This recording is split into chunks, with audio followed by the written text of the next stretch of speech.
বাংলাদেশের ছাত্র সমাজের উদ্দেশ্যে ৫ ফেব্রুয়ারি লাইভে কথা বলবেন সাবেক প্রধানমন্ত্রী শেখ হাসিনা। তবে ভারতে অবস্থানকালে শেখ হাসিনার এই বক্তব্য প্রচার নিয়ে প্রিয় দেশবাসী, আজকে অত্যন্ত বেদনা ভারাক্রান্ত মন নিয়ে আপনাদের সামনে উপস্থিত হয়েছি। এমন কোনো ঘটনা ঘটে যা অত্যন্ত বেদনাদায়ক।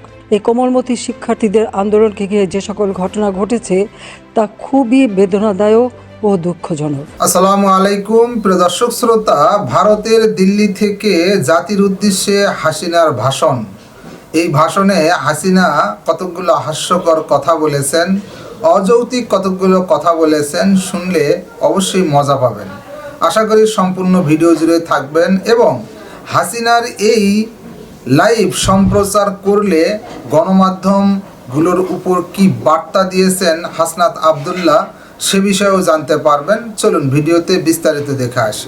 বাংলাদেশের ছাত্র সমাজের উদ্দেশ্যে ৫ ফেব্রুয়ারি লাইভে কথা বলবেন সাবেক প্রধানমন্ত্রী শেখ হাসিনা। তবে ভারতে অবস্থানকালে শেখ হাসিনার এই বক্তব্য প্রচার নিয়ে কড়া বার্তা দিয়েছেন বৈষম্য বিরোধী ছাত্র আন্দোলনের আহ্বায়ক হাসনাত আবদুল্লাহ। ফেসবুক স্ট্যাটাসে তিনি লিখেছেন, হাসিনাকে বক্তব্য প্রকাশের সুযোগ দেওয়াকে বাংলাদেশের ফ্যাসিবাদ বিরোধী জনগণের বিরুদ্ধে ভারতের যুদ্ধ হিসেবে দেখি। নিজের ফেসবুকে এক স্ট্যাটাসে তিনি এই বার্তা দেন। হাসনাত বলেন, হাসিনাকে বক্তব্য প্রকাশের সুযোগ দেওয়াকে বাংলাদেশের ফ্যাসিবাদ বিরোধী জনগণের বিরুদ্ধে ভারতের যুদ্ধ হিসেবে দেখি। এছাড়াও বৈষম্য বিরোধী ছাত্র আন্দোলনের ভেরিফাইড ফেসবুক পেজ থেকে দেওয়া আরেক স্ট্যাটাসে বলা হয়, যেসব মিডিয়া হাসিনার বার্তা প্রচারের দুঃসাহসিকতা দেখাবে তাদেরকে আমরা জাতীয় দালাল হিসেবে চিহ্নিত করব।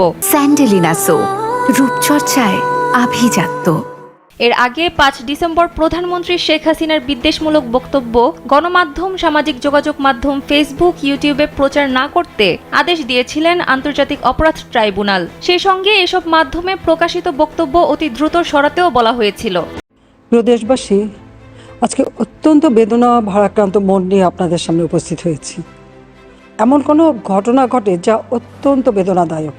এই কোমলমতি শিক্ষার্থীদের আন্দোলনকে ঘিরে যে সকল ঘটনা ঘটেছে তা খুবই বেদনাদায়ক ও দুঃখজনক। দীর্ঘ ৬ মাস পরে নীরবতা ভেঙে ভারতের দিল্লি থেকে জাতির উদ্দেশ্যে ক্ষমা চেয়ে যা বললেন সাবেক প্রধানমন্ত্রী শেখ হাসিনা। ৫ আগস্ট শেখ হাসিনার পতনের পর ভারতের আশ্রয় থেকে দিল্লি থেকে বিভিন্ন ফোন কলে নেতাকর্মীদের সঙ্গে কথা বলতেও শোনা যায়, কিন্তু ক্যামেরার সামনে শেখ হাসিনাকে সরাসরি তেমন একটা কথা বলতেও দেখা যায়নি। এবার দীর্ঘ ৬ মাস পর জাতির উদ্দেশ্যে কি বললেন সাবেক প্রধানমন্ত্রী শেখ হাসিনা? প্রিয় দেশবাসী, আজকে অত্যন্ত বেদনা ভারাক্রান্ত মন নিয়ে আপনাদের সামনে উপস্থিত হয়েছি। এমন কোনো ঘটনা ঘটে যা অত্যন্ত বেদনাদায়ক। এই কোমলমতি শিক্ষার্থীদের আন্দোলনকে ঘিরে যে সকল ঘটনা ঘটেছে তা খুবই বেদনাদায়ক ও দুঃখজনক।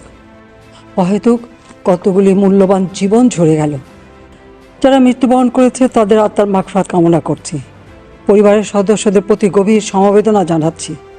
আমি প্রতিটি হত্যাকাণ্ডের নিন্দা জানাই। যে সকল ঘটনা ঘটেছে তা কখনোই কাম্য ছিল না। চট্টগ্রামে সন্ত্রাসীরা বহুতল ভবনের ছাদ থেকে ছাত্রদের হত্যার উদ্দেশ্যে নির্মমভাবে নিচে ছুঁড়ে ফেলে দিয়েছে। অনেক ছাত্রের হাত পায়ের রগ কেটে দেয়, তাদের উপর লাঠি পেটা ও ধারালো অস্ত্র দ্বারা আঘাত করে। একজন মৃত্যুবরণ করেছে, অনেকে মৃত্যুর সাথে পাঞ্জা লড়ছে। প্রিয় ভিউয়ার্স, শেখ হাসিনা আরো বলেন, জুলাই আন্দোলনে যারা মারা গিয়েছেন সেখানে আমাদেরও কিছু গাফিলতি, কিছু ভুল ছিল, তাদের প্রতি সমবেদনা জানিয়েছেন শেখ হাসিনা। এটা কখনো তাদের জন্য কাম্য ছিল না। প্রিয় ভিউয়ার্স, সাবেক প্রধানমন্ত্রী শেখ হাসিনার কথাগুলো আপনাদের কেমন লেগেছে কমেন্ট করে জানিয়ে দিন আপনার মতামত। আমি প্রতিটি হত্যাকাণ্ডের নিন্দা জানাই। যে সকল ঘটনা ঘটেছে তা কখনোই কাম্য ছিল না। দর্শক শ্রোতা, এই বিষয়ে আপনার মতামত থাকলে কমেন্ট বক্সে আপনার লিখতে পারেন। কমেন্ট বক্সে আপনার মতামত। আজকে এই পর্যন্তই। আল্লাহ হাফেজ।